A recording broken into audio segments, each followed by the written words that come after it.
நாம இன்னைக்கு பார்க்க போறது ஒரு அட்டகாசமான ஃபேமிலி படம். லவ் ரொமான்ஸ்னு படம் சூப்பரா இருக்கும். எதிர்பாராத நிறைய ட்விஸ்டும் இருக்கும். சத்ய பிரேம் கி கதான்னு 2023ல வெளியான ஒரு ஹிந்தி படம். சரி, நம்ம கதைக்குள்ள போயிருவோமா?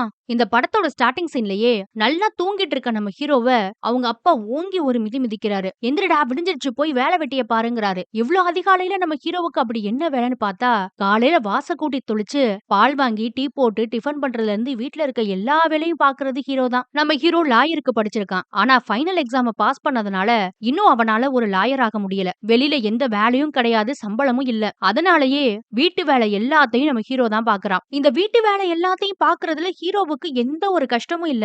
எல்லாத்தையும் இஷ்டப்பட்டு தான் பாக்குறான். ஆனா அவன் மனசுக்குள்ள இருக்க ஒரே கஷ்டம் தனக்கு இன்னும் கல்யாணம் ஆகலைன்றதுதான். அதுக்காக அவன் அம்மா அப்பா 2 பேரும் எந்த முயற்சியுமே இது வரைக்கும் எடுக்கல. எப்ப கல்யாணம் ஆகும், எப்ப கல்யாணம் ஆகும்னு மனசுக்குள்ள ஒரு ஆவல் அவனுக்கு எப்பவும் இருந்துகிட்டே இருக்கும். இப்ப கூட பாருங்க, ஹீரோவோட ஏத்த வீட்டு பையனுக்கு கல்யாணம் இன்னைக்கு. சொல்லப்போனா அந்த ஏரியால ஹீரோ வயசுள்ள எல்லா பையங்களுக்கும் கல்யாணம் முடிஞ்சிருச்சு. இவனை விட சின்ன பசங்களுக்கு கூட கல்யாணம் ஆயிக்கிட்டு இருக்குது. ஆனா இவன் வீட்ல இவன் கல்யாணத்தை பத்தி எந்த பேச்சும் இன்னும் எடுக்கல. காலையில பால் ஊத்த வர பால்காரன் கூட, என்னப்பா ஏத்த வீட்ல எல்லாம் கல்யாணம் நடக்குது, உன்னை விட சின்ன பையன், உனக்கு எப்ப கல்யாணம் நடக்கும்னு கலாய்ச்சிட்டு போறான் ஹீரோவை. இதெல்லாம் கேட்க கேட்க இவனுக்கு ரொம்ப கடுப்பா இருக்கும். அந்த கடுப்போடயே எல்லாருக்கும் டிஃபனும் பண்ணி வச்சிடறான். அம்மா அப்பா தங்கச்சின்னு எல்லாரும் நல்லா லேட்டா எந்திரிச்சு வந்து சாப்பிட்டுட்டு அவங்கவங்க வேலைய பார்க்க போயிருவாங்க. இவனை யாருமே கண்டுக்க மாட்டாங்க. எதிர்த்த வீட்ல வேற அன்னைக்கு கல்யாணமா, அந்த கொண்டாட்டத்தெல்லாம் பார்க்க பார்க்க வேற இவனுக்கு ஒரு பக்கம் வயித்தெரிச்சலா இருக்கும். அங்க வந்திருக்க சில பேர், என்னப்பா உனக்கு எப்ப கல்யாணம்னு கேட்டா இன்னும் இவனுக்கு வயிறு எரியுது. எனக்கெல்லாம் கல்யாணம் நடக்காதுங்க, நான்லாம் ஒரு அனாதைன்னு சொல்றான். டேய், ஏன்டா அப்படிலாம் சொல்றேன்னு அப்பா தான் சமாதானப்படுத்த வருவாரு. அப்புறம் என்னப்பா, நீங்களும் அம்மாவும் கல்யாணம் பண்ணி என்னையும் தங்கச்சியையும் பெத்து போட்டீங்க. அதே மாதிரி எனக்கும் புள்ள குட்டியெல்லாம் வேணாம், அத பத்திலாம் கொஞ்சமாவது யோசிக்கிறீங்களான்னு கத்துவான் அப்பாட்ட. அப்பதான் அப்பா சொல்றாரு, தங்கச்சியும் அம்மாவும் வீட்லயே நிறைய பொண்ணுங்களுக்கு டான்ஸ் எல்லாம் சொல்லி கொடுக்குறாங்கங்க. அந்த குடும்பத்தோட வருமானமே அந்த டான்ஸ் கிளாஸ்ல இருந்து தான் வருது. சொல்லப்போனா நம்ம ஹீரோ மட்டும் வேலை வெட்டிக்கு போகாம இல்ல, அவரோட அப்பாவுமே எந்த ஒரு வேலை வெட்டிக்கும் போகாம வீட்லயே தான் இருக்கிறாரு. நம்ம வீட்டுக்கு டெய்லி டான்ஸ் கிளாஸ்க்கு வர்ற பொண்ணுங்கள்ல ஏதாவது பொண்ணு பிடிச்சிருந்தா சொல்லு, உனக்கு சீக்கிரமே கல்யாணம் பண்ணி வச்சிடலான்றாரு அப்பா. அந்த பொண்ணுங்கள்லாம் நான் ஏற்கனவே பாத்துட்டேன், அதுல எந்த பொண்ணு எனக்கு பிடிக்கலங்கிறான் ஹீரோ. அப்போதான் அம்மா ஒரு முக்கியமான விஷயம் பேசணும்னு அப்பாவை கூட்டிட்டு போறாங்க. என்னன்னு போய் அப்பா கேட்டா, ஏதோ கல்யாண விஷயமா புரோக்கரை பாக்கணுமா. அது கேட்டதும் பயலுக்கு அப்படியே ரொம்ப சந்தோஷமாயிரும். பொண்ணு பேரு என்னமாங்கிறான். அப்பதான் அந்த பக்கம் இருந்து தங்கச்சி, பொண்ணு பேரு இல்ல, பையன் பேரு, உனக்கு ஒண்ணும் சம்பந்தம் பேசலாமா, எனக்காக ஒரு பையனை பாத்துக்கிட்டு இருக்காங்கன்னு சொல்றா. என்னது, அண்ணன் நான் இருக்கும்போது தங்கச்சிக்கு கல்யாணம் பண்றீங்களே, இதெல்லாம் எனக்கு அவமானம் இல்லையான்னு ரொம்ப காச்சு பூச்சுன்னு கத்துவான். அம்மாவுக்கு நம்ம ஹீரோவை சுத்தமா பிடிக்காது. ஏன்னா அவன் வேலை விட்டு எதுக்கும் போகாம ஃபைனல் எக்ஸாமையும் கிளியர் பண்ணாம வீட்லயே இருக்கான் இல்லையா, அதனாலேயே அம்மா எப்ப பார்த்தாலும் இவனை திட்டிக்கிட்டே இருப்பாங்க. இவனுக்கு பொண்ணு பார்க்கலான்னு 4 பேர்ட்ட சொல்லி வச்சா கூட மாப்பிள்ளை என்ன வேலை பாக்குறாருன்னு கேக்குறாங்களாம். நான் யார்கிட்ட போய் என்னன்னு சொல்லுவேன், எப்படி உனக்கு பொண்ணு தேடுவேன், அதனாலதான் உன்னை ரிஜெக்ட் பண்ணிட்டு அடுத்து உள்ள தங்கச்சிக்கு கல்யாணம் பேசிக்கிட்டு இருக்கேன்றாங்க அம்மா. அப்ப தங்கச்சியும் வந்து, உனக்கெல்லாம் இந்த ஜென்மத்துல கல்யாணமே நடக்காதுடா, சோசியல் மீடியால கூட இவனை 7 பேர் தான் ஃபாலோ பண்றாங்களாம், உன்னை எந்த பொண்ணுக்கு பிடிக்கும்னு அவ ஒரு பக்கம் கலாய்ச்சிட்டு போயிருவா. அப்புறம் எதிர்த்த வீட்ல கல்யாணம் இருக்கு இல்லையா அன்னைக்கு, அதுக்கு போகணும்னு குடும்பத்துல இருக்க எல்லாருமே கிளம்பிக்கிட்டு இருப்பாங்க. அப்பாவும் மகனும் கூட கிளம்பி போறாங்க. போற வழியில அப்பா கேட்பாரு, ஏன்டா உன்னையதான் சோசியல் மீடியால 7 பேர் கூட ஃபாலோ பண்ணலையாமே, அப்புறம் எதுக்கு அந்த அக்கௌண்ட வச்சிருக்க, டெலீட் பண்ணலாமேன்னு. அப்பதான் நம்ம ஹீரோ ஒரு பிளாஷ்பேக்க சொல்றாங்க. சுமார் 1 வருஷத்துக்கு முன்னாடி அந்த சிட்டில நவராத்திரி திருவிழா நடந்திருக்கும். வருஷம் நவராத்திரியோட அந்த 9 நாள்லயும் அந்த ஏரியாவை சேர்ந்த பொண்ணுங்களும் பசங்களும் ஒரு இடத்துல டான்ஸ் ஆடுறது உண்டு. ஒவ்வொரு நாளும் விதவிதமா ஒவ்வொரு மாதிரி டான்ஸ் ஆடுவாங்க. அப்படி போன வருஷம் நடந்த அந்த நவராத்திரி பார்ட்டில தான் முதல்ல நம்ம ஹீரோ ஹீரோயினை பாத்துருக்கான். ஹீரோயின் அந்த ஊர்ல இருக்க பெரிய பணக்காரரோட பொண்ணு. அவங்க அப்பா ஒரு பெரிய ஸ்வீட் கடை வச்சிருக்காரு. அவளை பார்த்ததுமே ஹீரோவுக்கு ரொம்ப பிடிச்சு போச்சு. அவளும் அந்த பார்ட்டில நல்லா டான்ஸ் ஆடுவா. டான்ஸ் ஆடி முடிச்சிட்டு எப்படி இருந்தது, மறுபடியும் ஆடவான்னு கேட்பா. ஆனா மத்தவங்க எல்லாம் அமைதியா இருப்பாங்க. ஹீரோ தான் வளைஞ்சுக்கிட்டே, ரொம்ப நல்லா இருந்தது, திரும்ப ஆடுங்கன்னு ஒன்ஸ் மோர்னு கத்திக்கிட்டு இருப்பான். இப்படி ஒவ்வொரு நாளும் விதவிதமா அவ கூட நல்லா ஜாலியா டான்ஸ் ஆடிட்டு இருப்பான். அப்பதான் ஒரு நாள் அவ அந்த பார்ட்டி ஹாலுக்கு வெளியில தனியா நின்னுகிட்டு இருப்பா. இதுதான் சமயம்னு அவகிட்ட ப்ரொபோஸ் பண்ணலான்னு போவான். வளவளன்னு பேசாம தான் யாரு என்னன்றத சொல்லிட்டு நேரடியா ப்ரொபோஸும் பண்ணிடுவான். ஆனா ஹீரோயின் இதை சீரியஸா எடுத்துக்க மாட்டா. ஏன்னா அவளுக்கு ஏற்கனவே வேற ஒரு பாய் ஃப்ரெண்ட் இருக்கான். அவங்க 2 பேரும் ரொம்ப சீரியஸா லவ் பண்றாங்களாம். அதனால இவனுக்கு டாட்டா காட்டிட்டு போயிருவா. அப்ப உடைஞ்சு போனதான் ஹீரோவோட மனசு. இப்ப வரைக்கும் ஹீரோயினையே நினைச்சுக்கிட்டு இருக்கான். இதை எல்லாத்தையும் பக்கத்து வீட்டுக்காரனோட கல்யாணத்துக்கு போற வழியில அப்பா கிட்ட சொன்னா, ஓ அவ்வளவு அவ்வளவுதானடா மகனே. நான் ஏதோ புதுசா வேற ஏதோ ஒரு பொண்ண பத்தி சொல்லப் போறியோன்னு நெனச்சுட்டேன். இந்த கதைய தான் நீ 1 வருஷமா இழுத்து இழுத்து சொல்லிட்டு இருக்கிற. அந்த பொண்ணு தான் வேற ஒருத்தன லவ் பண்றா, போய்ட்டால்ல.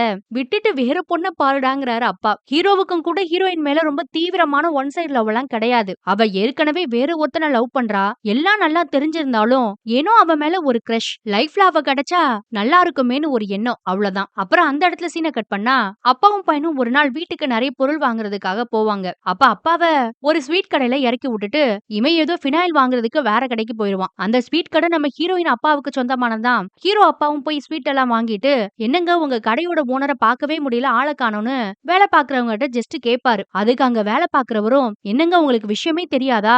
அவங்க வீட்ல கொஞ்சம் பிரச்சனை. அதனால தான் அவரு கடைக்கு இப்பலாம் வர்றதில்லைங்கிறாரு." என்ன ஏதுன்னு விசாரிச்சு பார்த்தா தான் தெரியுது, நம்ம ஹீரோயின் இருக்கா இல்லையா, அவளுக்கு பிரேக்கப் ஆயிடுச்சாம். இத கேட்டதும் ஹீரோவோட அப்பாவுக்கு ரொம்ப சந்தோஷம். அந்த சந்தோஷத்தோடயே போற வழியில பையன் கிட்ட எல்லா விஷயத்தையும் சொல்லிட்டாரு. "உனக்கு பிடிச்ச பொண்ணுக்கு பிரேக்கப் ஆயிடுச்சுடா. அவ இப்ப சிங்கிளா தான் இருக்கா. இதுதான் சான்ஸ். எப்படியாவது அந்த பொண்ண பேசி கரெக்ட் பண்ணிருங்கிறாரு." ஆனா இவனுக்கு உள்ளுக்குள்ள தயக்கமா இருக்கும். என்ன மாதிரி ஒரு பையன அந்த மாதிரி பொண்ணுக்கெல்லாம் பிடிக்குமான்னு. ஆனா அப்பா ரொம்ப ஊக்கப்படுத்துறாரு. "அதெல்லாம் கண்டிப்பா அந்த பொண்ணுக்கு உன்ன பிடிக்கும். அப்ரோச் பண்ணி பாருங்கிறாரு." அப்புறம் கொஞ்ச நாள்லயே அந்த வருஷத்துக்கான நவராத்திரி திருவிழாவும் வந்துருச்சு. பொண்ணுங்க பசங்கெல்லாம் ஒரு பார்ட்டி ஹால்ல டான்ஸ் ஆடுவாங்கல்ல, அந்த பார்ட்டிக்கு ஹீரோயின பாக்குறதுக்காக ரொம்ப சந்தோஷமா ஹீரோ அப்பா கூட கிளம்பி போறான். அந்த ஹாலுக்குள்ள போற வழியிலேயே ஹீரோயின் குடும்பம் நிப்பாங்க. எல்லாரும் ஒரு ஊருக்காரங்க தானே. ஜென்ரலா ஹீரோவோட அப்பா அவங்க குடும்பத்துக்கிட்ட பேச, "உங்க மூத்த பொண்ணு எங்கன்னா அவளுக்கு உடம்பு சரியில்ல, அவ வீட்ல இருக்கான்னு சொல்லிடுவாங்க. இந்த பார்ட்டிக்கு அவ வரமாட்டா, டான்ஸ் எல்லாம் ஆட மாட்டான்றாங்க." இத கேட்டதும் ஹீரோவோட அப்பாவுக்கு ஒரு ஐடியா தோணுது. ஏன்னா அவங்களோட மொத்த குடும்பமும் இந்த பார்ட்டிக்கு தானே வந்திருக்காங்க. அவ மட்டும் தானே உடம்பு சரியில்லாம வீட்ல இருக்கா. இந்த சமயத்துல நீ அவள வீட்லயே போய் பாரு. முடிஞ்சா டாக்டர் கூட்டிட்டு போங்கறாரு. ஆனா ஹீரோவுக்கு கை கால்லாம் உதறும். எப்படிப்பா திடீர்னு ஒருத்தவங்க வீட்டுக்கு போறது? அதுவும் அந்த பொண்ணுகிட்ட நான் ரொம்ப நல்லா பழகுனது கூட இல்லைங்கிறான். இத பாரு, இதுதான் சமயம். இத விட்டா அவள தனியா மீட் பண்ண வேற சான்ஸே கிடைக்காதுன்ட்டாரு அப்பா. அப்புறம் இவனும் ஒரு வழியா தைரியத்த வர வச்சுக்கிட்டு ஹீரோயின போய் பார்க்கலாம்னு அவ வீட்டுக்கே போறான். அங்க போனா வாட்ச்மேன் இவன உள்ள விடல. சரி திரும்பி போலான்னு நினைச்சா அதுக்கும் ஹீரோவுக்கு மனசு வர மாட்டேங்குது. அந்த வீடு பார்த்தா பங்களா மாதிரி அவ்ளோ பெருசா இருக்கு. சரி வேற வழி இல்ல, செவரேறி தான் குதிக்கணும்னு வாட்ச்மேனுக்கு தெரியாம எப்படியோ உள்ள நுழைஞ்சிருவான். ரொம்ப பிரம்மாண்டமான அந்த வீட்ல ஹீரோயின் எங்க இருக்கா, எப்படி போய் கண்டுபிடிக்கிறதுனே இவனுக்கு தெரியல. என்ன பண்ணலாம்னு இவன் யோசிச்சுட்டு இருக்கும்போது அவளே வெளியில பால்கனில வந்து நிக்கிறா. இவனுக்கு ரொம்ப சந்தோஷமா போயிரும். அவ பேரை சொல்லி கத்திக்கிட்டே இருப்பான். ரொம்ப மெதுவாதான். ஆனா அவ எந்த ரெஸ்பான்ஸும் பண்ணல. சரி கிட்ட போய் பேசிடலான்னு பக்கத்துல இருந்து ஒரு ஏணி எல்லாம் எடுத்து மேலேயே ஏறி போயிட்டான். அவளை கூப்பிட்டு பார்த்தா அப்பவும் அவ எதுவும் பேச மாட்டேங்கிறா. ரொம்ப பக்கத்துல போனாதான் தெரியுது, அவ ஒரு மாதிரி கண் கலங்கி போய் கண்ணெல்லாம் சுருக்கி போய் நிக்கிறா. இவனுக்கு ஒண்ணுமே புரியல. டக்குன்னு பொத்துன்னு இவன் மேலேயே மயங்கி விழுந்துருவா. அப்பதான் ஒரு விஷயத்த கவனிக்கிறான். கொலை பண்ணிக்கணும்னு அவளோட இருக்கிறா. கையெல்லாம் ஒரே ரத்தம். ஹீரோவுக்கு என்ன பண்ணணும் ஏது பண்ணணும்னே புரிய மாட்டேங்குது. ஏன்னா இப்போதைக்கு அவ வீட்லயும் யாருமே இல்ல. அப்புறம் இவன் தான் வேக வேகமா அவள அவனோட ஸ்கூட்டர்லயே ஹாஸ்பிடலுக்கும் கூட்டிட்டு வந்து அட்மிட் பண்ணிட்டான். உள்ள ட்ரீட்மெண்ட் போயிட்டு இருக்கு. பொழைப்பாளா மாட்டாளான்னு தெரியாம ஒரே தவிப்புல இருப்பான் ஹீரோ. கொஞ்ச நேரத்திலே டாக்டர் வந்து அவ உயிர் பொழைச்சிட்டான்னு சொன்னவும் ரொம்ப சந்தோஷமாயிரும் ஹீரோவுக்கு. டாக்டரை கட்டிப்பிடிச்சு முத்தமெல்லாம் குடுக்குறான். சரி அவளை பார்க்கலான்னு உள்ள போனா, ஒரு வருஷத்துக்கு முன்னாடி தானே 2 பேரும் மீட் பண்ணிருப்பாங்க. அவளுக்கு இவன அடையாளமே தெரியல, யாருன்னே தெரியல. சாக போன தன்னை ஹாஸ்பிடலுக்கு கூட்டிட்டு வந்தது இவன் தான்னு தெரிஞ்சு இவன் மேல ரொம்பவே கோவப்பட்டு கத்துவா. கத்திக்கிட்டு இருக்கும் போதே அவளோட மொத்த குடும்பமும் வந்துடுறாங்க. வந்தவங்க கிட்ட நம்ம ஹீரோ தான் நடந்ததை எடுத்து சொல்லுவான். சரி குடும்பம் வந்துருச்சு, இதுக்கு மேல நம்ம இருக்க வேணாம்னு கிளம்பலான்னு போவான். ஆனா அதுக்குள்ள ஹீரோயினோட அப்பா ஹீரோ கிட்ட வந்து நீ அவளோட ஃப்ரெண்டாப்பான்னு கேட்பாரு. நம்ம பையன் பொய் சொல்லணும்லாம் நினைக்க மாட்டான். ஓப்பனா நடந்த எல்லாத்தையும் சொல்லிடுவான். ஒரு வருஷத்துக்கு முன்னாடி உங்க பொண்ண மீட் பண்ணேன். எனக்கு ரொம்ப பிடிச்சிருந்தது. ஆனா அப்ப உங்க பொண்ணு வேற ஒரு பையனை லவ் பண்ணிட்டு இருந்தா. கொஞ்ச நாளைக்கு முன்னாடி தான் அவ பிரேக்கப் ஆகி சிங்கிளா இருக்கான்னு தெரிஞ்சது. அதான் அவகிட்ட பேசலான்னு உங்க வீட்டுக்கே போனேன். அப்பதான் இதெல்லாம் நடந்ததுன்னு எல்லாத்தையும் சொல்லிடுறான். இதெல்லாம் கேக்குற ஹீரோயினோட அப்பாவுக்கு ஷாக்கு. என்னப்பா நீ ஒளிவு மறைவு இல்லாம இப்படி எல்லாத்தையும் ஓப்பனா சொல்றேங்கிறாரு. உங்ககிட்ட மறைச்சு என்ன பண்ண போறேன்? உங்க பொண்ணை எனக்கு ரொம்ப பிடிக்கும், அவ்வளவுதான்ட்டு கிளம்பிட்டான். இன்னொரு பக்கம் பார்த்தா பிரேக்கப்பால தற்கொலை முயற்சி பண்ணால பொண்ணு. அவளை பார்க்க அப்பா வந்தவரு, உன்னால ஒரு நரம்ப கூட ஒழுங்கா கட் பண்ண முடியாதான்னு கேக்குறாரு. பெத்த அப்பாவே இப்படி கேட்டதும் ஹீரோயின் அப்படியே அதிர்ச்சி ஆயிடுவா. செத்து போயிருந்தா ஒரு 10-15 நாள் தான் அழுதுருப்போம். நீ எங்களை வாழ்நாள் முழுக்க அழ வைக்க போறேன்னு ரொம்ப கோவமா திட்டிட்டாரு பொண்ண. அப்புறம் பொண்டாட்டி தான் அவளே பாவம் செத்து பொழைச்சு வந்திருக்கா, அவகிட்ட ஏன் இப்பெல்லாம் பேசுறீங்கன்னு புருஷனை வெளியில கூட்டிட்டு போயிருவாங்க. பொண்ணுகிட்ட இப்படி மனசு நோக பேசுறதை விட்டுட்டு அவளுக்கு ஒரு நல்ல பையனை பார்த்து கல்யாணம் பண்ணி வச்சிடலான்றாங்க அம்மா. அப்பதான் ஹீரோனோட அப்பா ஒரு விஷயத்த சொல்றாரு.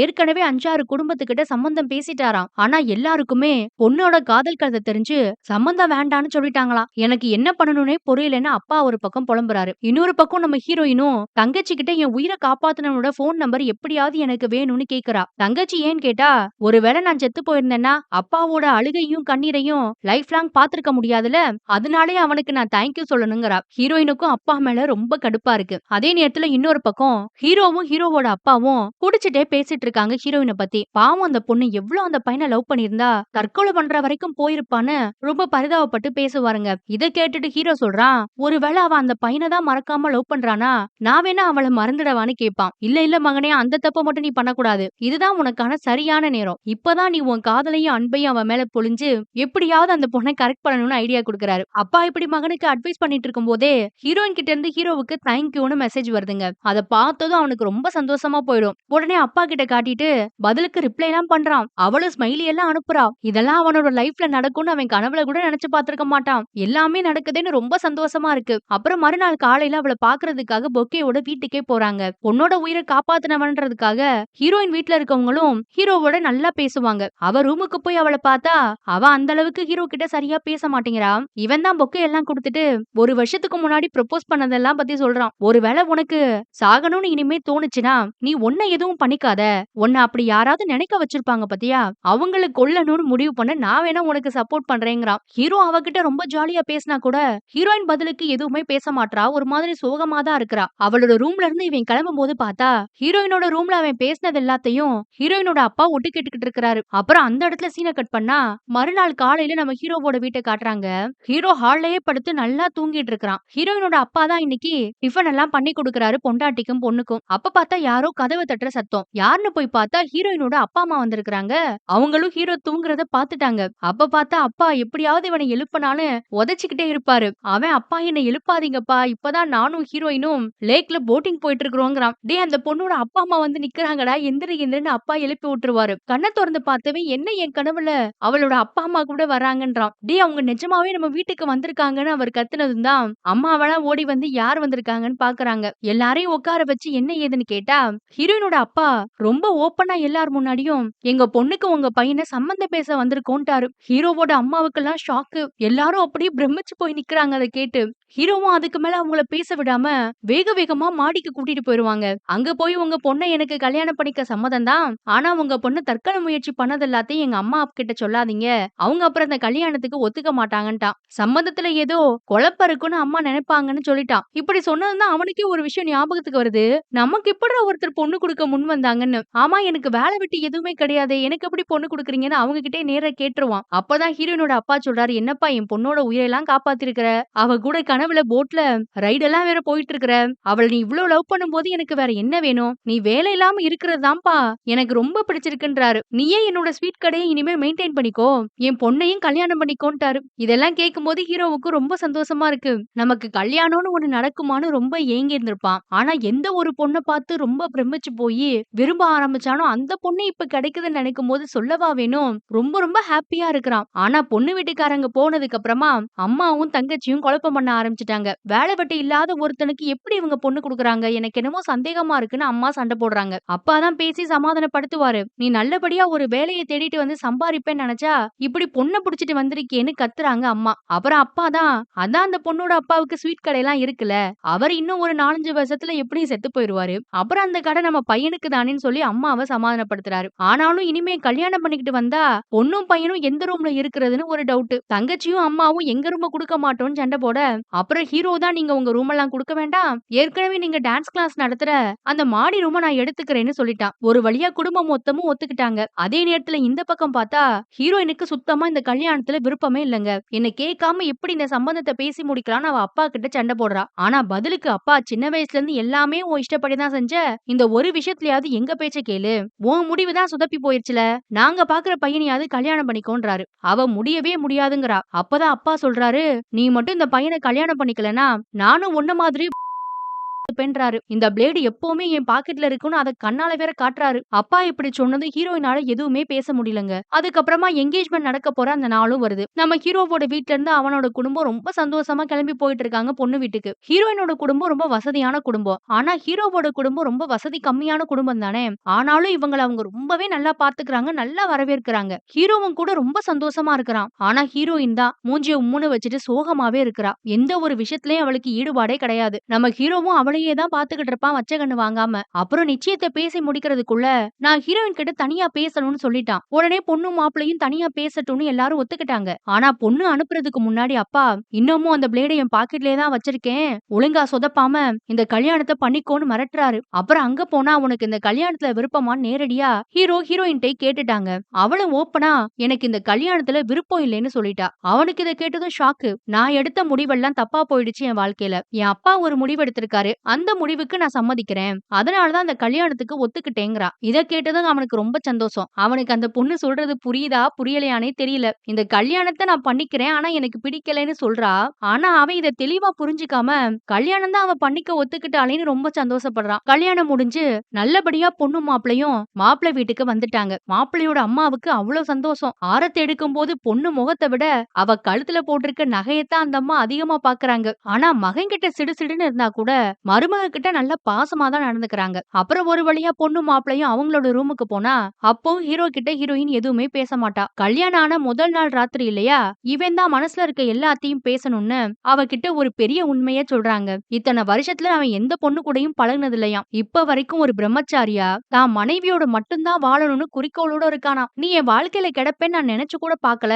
அப்படி இப்படின்னு என்னென்னமோ பேசிக்கிட்டு இருக்கிறான். ஆனா ஹீரோயின் இதை எதையுமே கேட்காம திரும்பி படுத்துப்பா. பதிலுக்கு எதுவுமே சொல்ல மாட்டா. தூங்குற மாதிரி கண்ணை மூடிப்பா இருக்கமா. சரி அவ ரொம்ப டயர்டா இருப்பாளுன்னு நினைச்சிட்டு இவனும் விட்டுறான். கொஞ்ச நேரத்திலேயே பார்த்தா வேகமா அவனை உசுப்ப ஆரம்பிப்பா.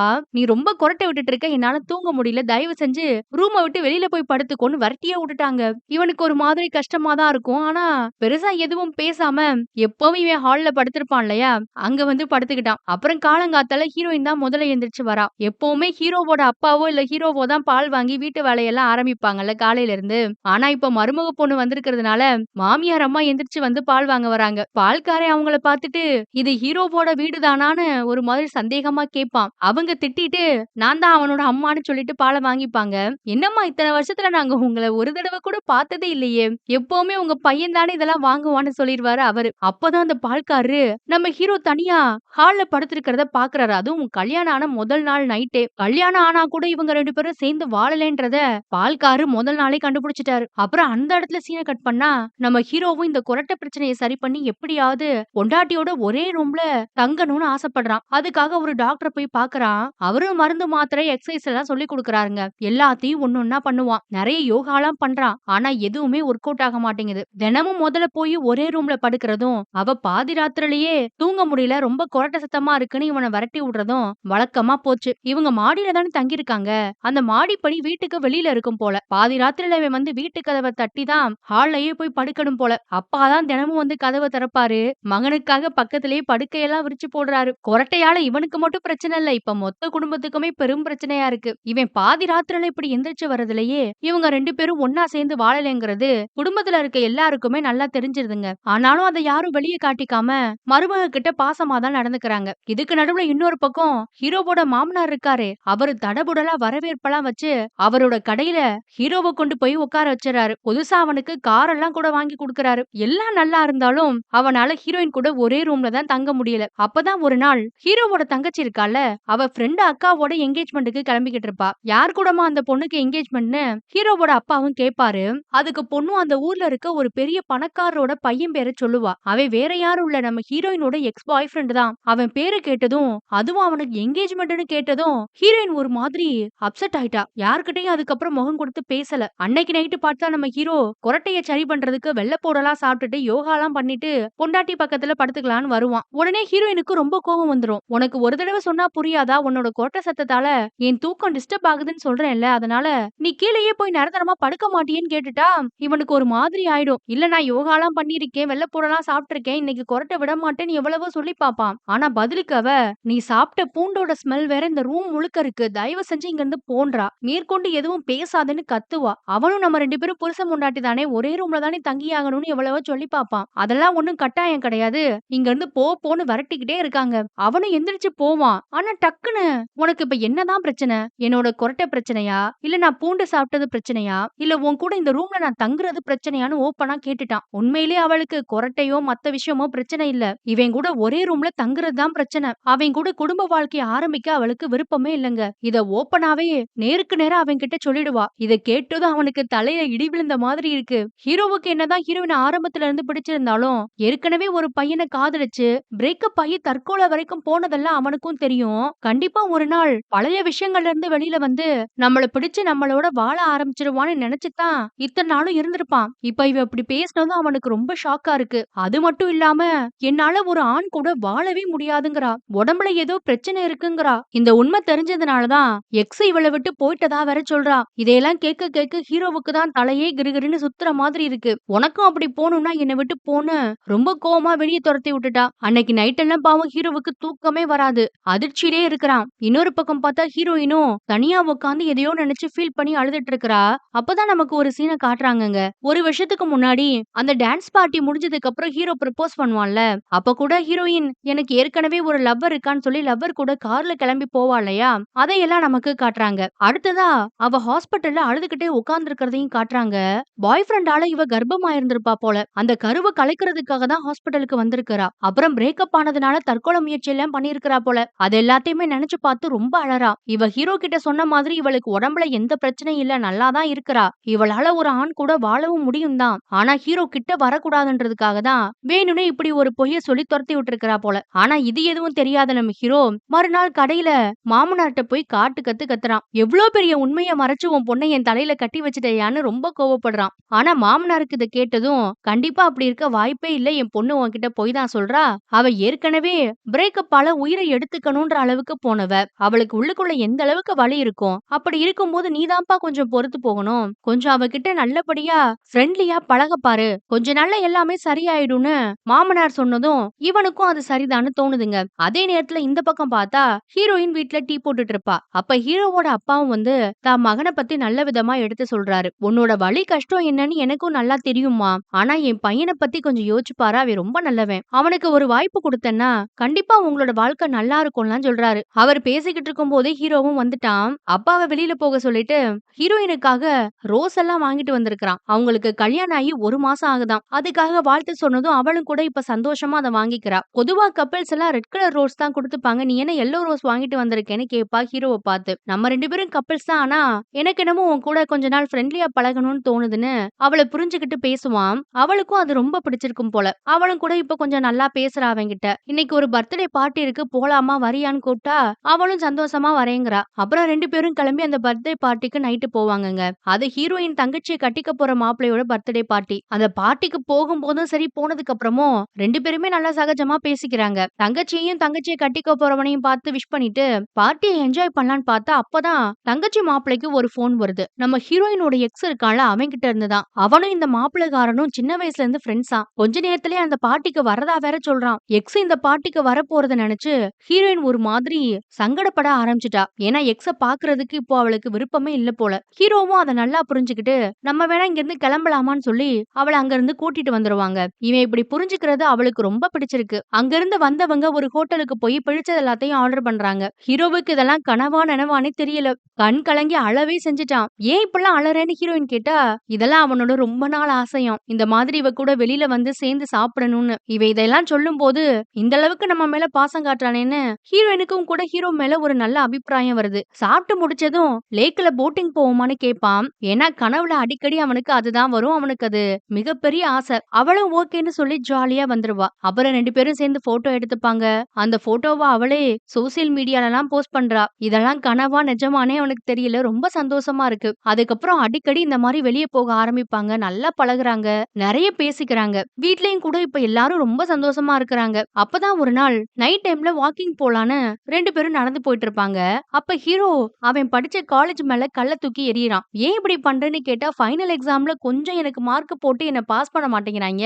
வருஷம் என்னை ஃபெயில் பண்ணிடுறாங்க. இதனால என் அம்மா கிட்டையும் தங்கச்சி கிட்டையும் நான் ரொம்ப அவமானப்படுறேங்கிறான். நீ நல்லா படிச்சா பாஸ் பண்ண போற, இதுக்கு ஏன் காலேஜ் மேல கோவப்படுற? இந்த வருஷமும் நீ அப்ளை பண்ணி பாஸ் பண்ற வழிய பாருன்னு அவளும் ஊக்கப்படுத்துவா. ஆனா இப்போ ஹீரோவுக்கு அந்த ஐடியா ஐடியாலாம் இல்ல. ஏன்னா மாமனார் கடைய தானே இவன் பாத்துக்கிட்டு இருக்கிறான். ஆனா அது வேண்டான்னு ஹீரோயின் சொல்றா. உனக்குன்னு ஒரு அடையாளத்த உருவாக்கிக்கன்றா. அப்படி பார்த்தா உன் அப்பா குடுத்த கார கூட தான் நான் யூஸ் பண்ணிக்கிட்டு இருக்கிறேன். அதையும் வேணா திருப்பி குடுத்துறவான்னு கேட்பான். ஏன்னா பொண்ணு வரப்போக வசதியா இருக்கணும்னு தானே அப்பா காரு குடுத்துருக்காரு. ஏன்னா அது பணக்கார பொண்ணு. அப்பதான் ஹீரோயின் ஹீரோவோட பக்கத்துல உட்கார்ந்து சொல்றா, நான் என்னைக்குமே உன்கிட்ட ஸ்கூட்டர்ல போறது எனக்கு பிடிக்காதுன்னு சொன்னதே இல்லையே. ஸ்கூட்டர்ல வரக்கூட எனக்கு இஷ்டம் தான்னு சொல்லிட்டா. உடனே இவனுக்கு இன்னும் ரொம்ப சந்தோஷமாயிடுச்சு. மறுநாளே ரொம்ப கெத்தா போயி மாமனார் குடுத்த கார மாமனார் கிட்டயே குடுத்துட்டான். என் பொண்டாட்டிக்கு என் கூட ஸ்கூட்டர்ல வர்றதுக்கு எந்த ஆட்சேபனையும் இல்லையாம். சரி சரி எனக்கு பேச நேரம் இல்ல. என் ஒய்ஃப் எனக்காக வெயிட் பண்ணிட்டு இருப்பான்னு சொல்லிட்டு அவன் பாட்டுக்கு கிளம்பிருவான். மாமனாருக்கே ஷாக்கா இருக்கு. என்னடா இப்படி மாறிட்டாங்கன்னு. இவன் வரதுக்கு முன்னாடி காலேஜ்ல இவனோட ஃபைனல் எக்ஸாம் எழுதுறதுக்காக ஃபார்ம் எல்லாம் வாங்கி ஃபில் பண்ணி ரெடியா வச்சிருப்பா ஹீரோயின். ஹீரோவும் எக்ஸாமுக்கு அப்ளை பண்ணிட்டு இந்த விஷயத்த யார்கிட்டயும் சொல்லாதேங்கிறான். ஏன்னா இந்த தடவையும் ஃபெயிலா போனா ரொம்ப அவமானமா போயிருமா அவனுக்கு. ஆனா அவ தான் கண்டிப்பா இந்த தடவை நீ பாஸ் ஆயிடுவன்னு ரொம்ப நம்பிக்கையா சொல்லுவா. அப்புறம் அங்கிருந்து கிளம்பி தனியா ஒரு இடத்துல உட்கார்ந்து பேசிட்டு இருப்பாங்க.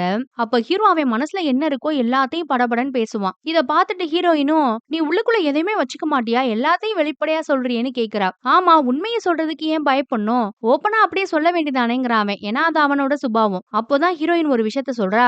சில உண்மைகளை நம்மளால வெளிய சொன்னாலும் அத மத்தவங்களால ஏத்துக்க முடியாது. ஏன் நம்மளாலேயே கூட சில உண்மைகளை ஏத்துக்க முடியாதுன்னு. ஹீரோயின் இப்படி பேசினதும் தன்னோட பாஸ்ட் லைஃப பத்தி தான் இவ பேசுறான்றத ஹீரோவும் நல்லாவே புரிஞ்சுக்கிறாங்க. அதனால அவளோட கைய பிடிச்சு அவ பிளேடால ஒரு இடத்துல கட் பண்ணிருப்பாள.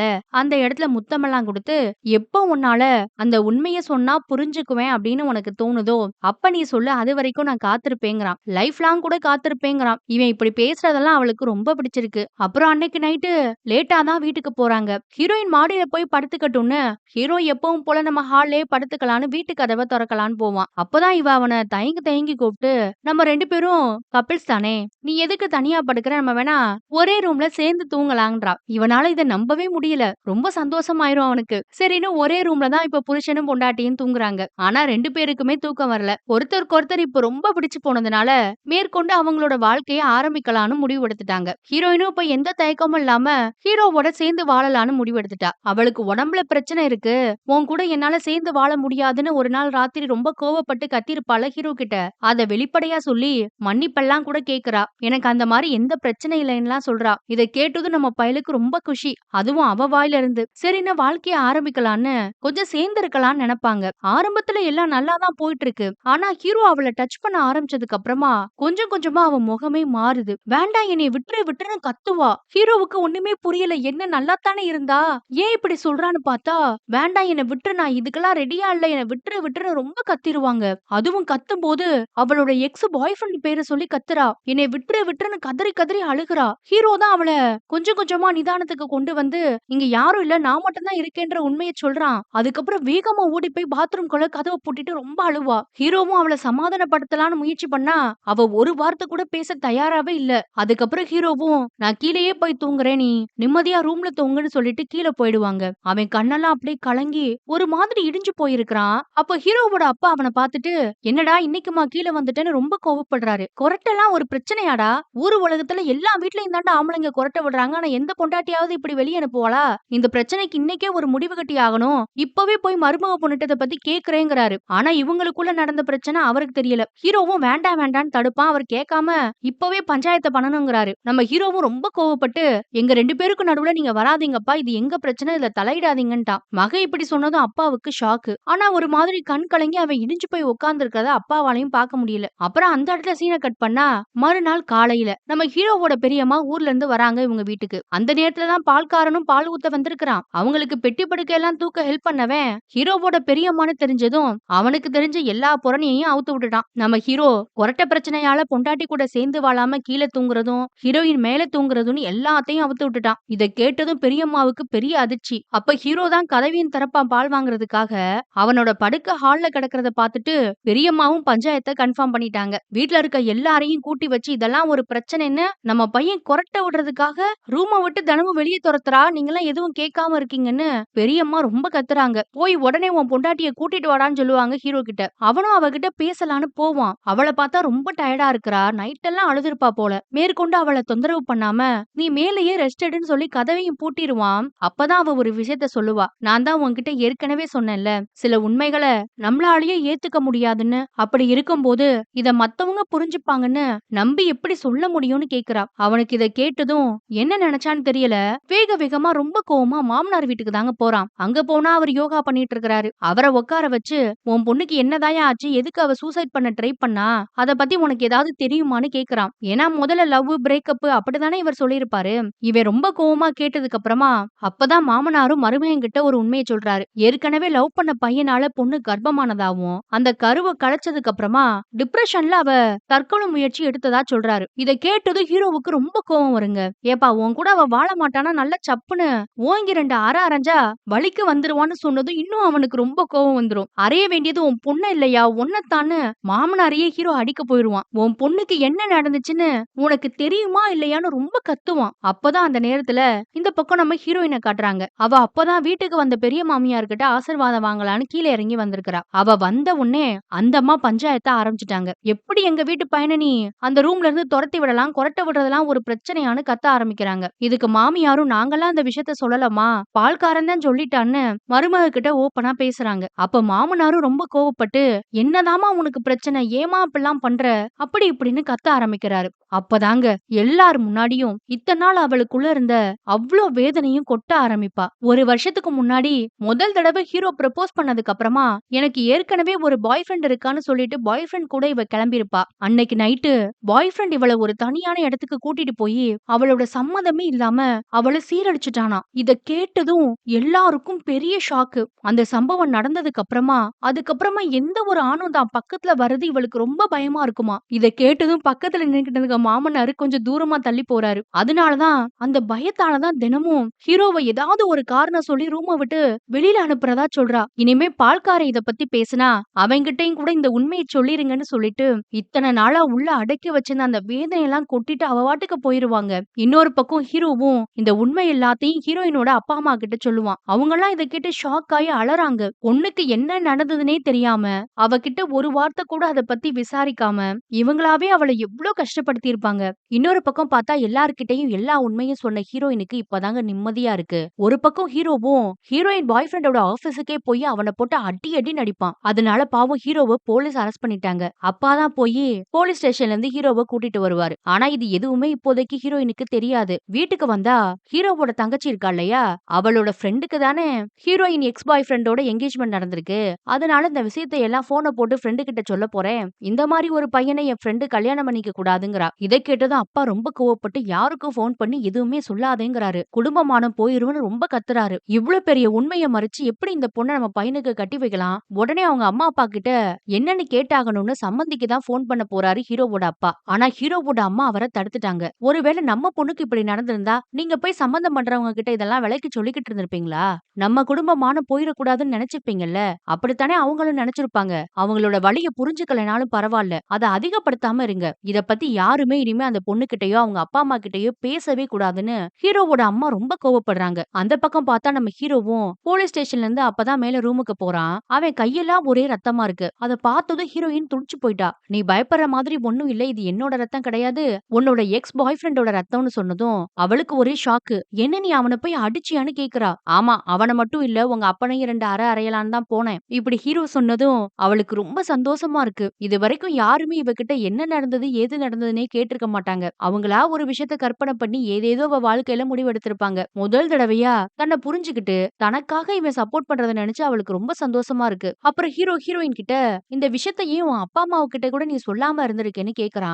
அப்பதாங்க அவன் மனசுல இருக்க எல்லா ஆதங்கத்தையும் கொட்டுவா. எப்படி இதை நான் போய் அவங்க கிட்ட சொல்ல முடியும்? அவன் என்னோட பாய் ஃப்ரெண்ட். நாங்க 2 பேரும் நல்லா பழகிட்டு இருந்தோம். அவன் கூட நிறைய இடத்துக்கு நான் தனியா போயிருக்கிறேன். அன்னைக்கு நைட்டும் கூட நான் அப்படித்தான் போனேன். நல்லா க்ளோஸா பழகி இருக்கிறோம், தொட்டு பேசி இருக்கிறோம். அப்படிப்பட்ட ஒருத்தன் என்கிட்ட அத்துமீறிட்டான்னு சொன்னா யாராவது என்ன புரிஞ்சுப்பாங்களா? எல்லாரும் என்னோட நடத்தையும் நான் போட்டிருக்க ட்ரெஸ்ஸையும் தான் குறை சொல்லுவாங்க. அவன் கூட போனதைத்தான் தப்புன்னு சொல்லுவாங்க. அவன் என்கிட்ட தப்பா நடந்துக்கிட்டதுனால நான் கர்ப்பமாயிட்டேன். அந்த கர்ப்பத்தை கலைக்கிறதுக்கு ஹாஸ்பிட்டலுக்கும் போனேன். ஆனா அங்க இருந்த டாக்டர் ஹீரோயின் அப்பாவோட ஃப்ரெண்டா. இவளுக்கே தெரியாம அந்த அம்மா ஹீரோயின் அப்பா கிட்ட சொல்லிட்டாங்களா. இவங்க அப்பா ஹீரோயின் கிட்ட ஒரு வார்த்தை கூட இத பத்தி கேட்காம அவராவே பொண்ண தப்பா நினைச்சு அடுத்தடுத்த முடிவுகளை எடுத்துட்டாராம். எல்லாரும் நான் கவனக்குறைவா இருந்ததா தான் சொல்லுவாங்களே தவிர அவன் கட்டாயப்படுத்துனது யாரு கண்ணுக்கும் புரியாது. இப்படி அவ மனசுல இருக்க ஆதங்கத்தை எல்லாம் கொட்டுவாங்க. அப்புறம் ஹீரோ கிட்ட எனக்கு சப்போர்ட் பண்றேன்ற பேர்ல ஹீரோ மாதிரி ஏதாவது பண்ணி பிரச்சனையில மாட்டிக்காதேங்கிறா. ஆனா பதிலுக்கு அவன் ஹீரோயின் லைஃப காப்பாத்தாம ஹீரோ ரிஸ்க் எடுக்காம யார் எடுப்பா? உனக்கு எப்பவும் நான் நான் தான் சப்போர்ட் பண்ணுவேன்னு சொல்றான். அவளோட வலிய மொத்தமா புரிஞ்சுகிட்டு அவளுக்கு ஆறுதலா நடந்துக்கிறான் ஹீரோ. இது அவளுக்கும் ரொம்ப பிடிச்சிருக்கு. அப்புறம் மாறி மாறி சந்தோஷமா பேசிக்கிறாங்க. மறுநாள் காலையில இருந்து ஹீரோயின் எல்லா வலியையும் வேதனையும் தூக்கி போட்டுட்டு அந்த வீட்டுக்கான ஒரு நல்ல மருமகளா மாறிட்டாங்க. இன்னைக்கு அவ தான் சமைச்சிருக்கா எல்லாத்துக்கும். மாமியாரு கூட மருமகளோட வேதனைய புரிஞ்சுகிட்டு ரொம்ப சப்போர்ட்டிவா இருக்கிறாங்க. வீட்டுக்கு வந்த பெரியம்மாவும் அப்படித்தான் இருக்கிறாங்க. குடும்பத்துல இருக்க எல்லாருமே ஹீரோயின நல்லா பாத்துக்கிறாங்க. இது ஹீரோவுக்கும் ரொம்ப சந்தோஷமா இருக்கு. பிரச்சனை எல்லாம் ஒரு வழியா முடிஞ்சதுன்னு அடுத்து இவங்க வாழ்க்கைய ஆரம்பிக்கிறதுக்காக ஹனிமூன் போறாங்க காஷ்மீருக்கு. அங்க போய் கப்பிள்ஸா ரொம்ப ஜாலியா என்ஜாய் பண்ணுவாங்க. எல்லாமே சந்தோஷமா போயிட்டு இருக்க நேரத்துல ஒரு நாள் நைட்டு மறுபடியும் அவங்களோட வாழ்க்கைய ஆரம்பிக்கலாம்னு நினைக்கிறாங்க. ஆரம்பம் நல்லா தான் இருக்கு. ஆனா ஹீரோயினால பழச மறந்து இன்னும் ஹீரோ கூட வாழ முடியல. ஏன்னா அவளுக்கு அவ்ளோ வேதனை இருந்திருக்கு போல உள்ளுக்குள்ள. அத ஹீரோவும் புரிஞ்சுக்கிறான். ஆனா மறுநாள் காலையில ஹீரோயின் ரொம்ப ஃபீல் பண்றா. நம்ம இனிமே ஒன்னா இருக்க வேணாம். நான் என் அப்பா அம்மா வீட்டுக்கே போயிடுறேங்கிறா. நீ என்ன விட்டு பிரிஞ்சு வேற கல்யாணம் பண்ணிக்கோன்றா. ஹீரோவும் இதெல்லாம் ஒரு பிரச்சனையும் கிடையாது. உனக்காக நான் காத்திருப்பேன்பா. அப்பதாங்க அவ சொல்றா. ஒருவேளை காலத்துக்கும் இந்த காயம் ஆறாம போயிடுச்சுன்னா, உன் கூட என்னால வாழ முடியாமயே போயிடுச்சுன்னா என்ன பண்றது? அப்போ பதிலுக்கு ஹீரோ, ஒருவேளை புருஷன் பொண்டாட்டியா நம்மளால ஒண்ணு சேர்ந்து வாழ முடியலன்னா, நல்ல ஃப்ரெண்ட்ஸா காலத்துக்கும் வாழ நான் ரெடிங்கிறான். அவளுக்கு அப்படியே ரொம்ப கஷ்டமா கண்ணீரே வரும். புருஷன் தன்னை எவ்வளவு காதலிக்கிறான்னு நினைச்சு அவ ரொம்ப சந்தோஷப்படுறா. அப்புறம் ஊருக்கு வந்ததுக்கு அப்புறமா ஹீரோ நைட் எல்லாம் தனியா யோசிச்சுட்டே இருப்பான். எதிர்த்த வீட்ல ஒரு பையனுக்கு கல்யாணம் ஆச்சுல, அவனோட பொண்டாட்டி இப்ப பிரெக்னன்ட்டா இருக்கா. அத ஒரு மாதிரி ஏக்கமா பாத்துக்கிட்டு இருப்பான். அப்ப அம்மாவும் வந்து உன்னை நினைச்சு எனக்கு பெருமையா இருக்குடாங்கறாங்க. ஏமா நான் மட்டும் இப்படி இருக்கேன்னு கேட்பான். நீ தாண்டா இங்க இருக்க எல்லா பசங்களுக்கும் ஒரு முன்னுதாரணம். அவளோட வலி ரொம்ப பெருசு. அது ஆற இன்னும் நிறைய காலம் எடுக்கும். அது வரைக்கும் நீ ரொம்ப பொறுமையா உன்னை இழந்துராம இருக்கணும்ன்றாங்க. எந்த ஒரு நேரத்திலயும் மருமக பொண்ணு ஃபீல் பண்ணாத மாதிரி பாத்துக்கோடான்றாங்க. நல்ல மாமியாரா இருக்காங்கல்ல. ஹீரோவும் இன்னும் கொஞ்ச நேரம் என் பக்கத்திலே இருங்கம்மான்னு சொல்லி அம்மாவ கட்டி பிடிச்சிட்டு ரொம்ப அழுவான். அம்மாவும் பையனும் இப்பதான் பல வருஷம் கழிச்சு நல்லா பேசிக்கிறாங்க போல. அதுக்கப்புறமா அடுத்தடுத்த நாட்கள்ல நம்ம ஹீரோ எதையோ தீவிரமா யோசிச்சுட்டு இருக்கிறான். அதத்தான் நமக்கு காட்டுறாங்க. ஆனா என்னன்னு தெரியல. கொஞ்ச நாள்ல ஹீரோயினோட அப்பா வீட்ல ஒரு பூஜை நடத்துறாங்க ஹீரோயினுக்காக. அதுக்காக மொத்த குடும்பமும் அவங்க வீட்ல தான் இருக்கிறாங்க. பையன் எங்கேயோ வெளியே போனவன ஆள காணோமேன்னு ஹீரோவோட அப்பா ரொம்ப டென்ஷனா இருக்கிறாரு. அப்ப ஹீரோவும் வருவாங்க. ஹீரோயினும் இப்ப ரொம்ப சந்தோஷமா அந்த பூஜைக்காக ரெடி ஆயிட்டு இருக்கா. அப்புறம் பொண்ணும் மாப்பிள்ளையும் ஒன்னா அந்த பூஜையில உட்கார வைப்பாங்க. ஹீரோயின் எங்க போன ஏன் இவ்ளோ லேட்டுன்னு கேக்குறா. அப்ப ஹீரோ உனக்கு அந்த சம்பவம் நடந்து 1 வருஷம் ஆயிடுச்சு இல்லையா? அதனால எஃப்ஐஆர் போட முடியாதான். கோர்ட்ல கேஸ் தான் போடணுமா? அந்த கேஸ் விஷயமா தான் வக்கீல பாக்க போனேன்றான். ஹீரோயினுக்கு ஒண்ணும் புரியல. அப்பாவும் இன்னும் கேஸ் கீஸ்னு ஏதோ பேசுறாங்களேன்னு லைட்டா விட்டு கேக்குறாரு. அப்பதான் ஹீரோயினை சீரழிச்சதுக்காக அவளோட பாய் ஃப்ரெண்ட் மேல கேஸ் போட போறேங்கிறான். இத கேட்டதும் எல்லாத்துக்கும் ஷாக்கு. அப்பா இதெல்லாம் கூடவே கூடாதுங்கிறாரு. குடும்பமானம் போயிருங்கிறாரு. ஆனா ஹீரோ அவன் மேல கேஸ போட்டு அவனுக்கு தண்டனை வாங்கி குடுக்கணும்ன்றதுல ரொம்ப உறுதியா இருக்கிறான். இத பாரு இதனால தண்டனை அந்த பையனுக்கு மட்டும் இல்ல. நம்ம குடும்பத்துக்கும் தான்டா. என்ன பேசிட்டு இருக்கிற நீ? இந்த பொண்ணு அவனை காதலிச்சிருக்கிறா. அவன் கூட தான் அன்னைக்கு நைட்டு போயிருக்கிறா. கோர்ட்ல எல்லாரும் எவ்வளவு கேவலமா பேசுவாங்க. ஒவ்வொருத்தரும் இது என்ன மாதிரி ரேப் கேஸ்னு பேச மாட்டாங்க. குடும்பமானத்தை வாங்காதன்னு ரொம்ப கத்துறாரு. பதிலுக்கு ஹீரோவும் தப்பு பண்ணது அவன். அப்படி இருக்கும்போது அவனுக்கு தண்டனை வாங்கி கொடுக்காம ஏன் நம்ம மட்டும் அந்த தண்டனையை அனுபவிக்கணுங்கிறான். அப்பாவும் பொண்டாட்டி வந்ததும் அப்பாவை மதிக்க மாட்டேன்னு கேக்குறாரு. ஆனா நம்ம ஹீரோ இது அப்பாவா பொண்டாட்டியான்ற விஷயம் இல்லப்பா. சரி எது தப்புதுன்னு சூஸ் பண்ண வேண்டிய நேரம். எனக்கு எது சரின்னு தோணுதோ அதைத்தான் நான் பண்ண போறேங்கிறான். இவங்க பேசுற எல்லாத்தையும் சுத்தி இருக்க எல்லாரும் நல்லா கேட்டுக்கிட்டு இருக்காங்க. ஹீரோயினும் மாமனார் சொல்றதா சரி. கேஸ் எல்லாம் எதுவும் ஃபைல் பண்ண வேணாம். நான் எந்த பேப்பர்லயும் சைன் பண்ண மாட்டேன்னு சொல்லிட்டு அங்க இருந்து கிளம்பி போயிருவா. அப்புறம் கொஞ்ச நேரத்துக்கு அப்புறமா ஹீரோயினை பார்க்க ஹீரோ போறான். அவனுக்கு இப்பதான் ஒரு விஷயம் புரியுது. ஆரம்பத்துல கல்யாணத்துக்காக பேசும்போதே உனக்கு கல்யாணம் பண்ணிக்க எனக்கு விருப்பம் இல்ல. அப்பாவுக்காக தான் பண்ணிக்கிறேன்னு இவ சொல்லிருப்பா. அப்பவும் கூட இவளோட பேச்சுக்கு மதிப்பு கொடுக்காம ஹீரோ தானே வாண்டடா கல்யாணம் பண்ணிருப்பான் ஹீரோயின.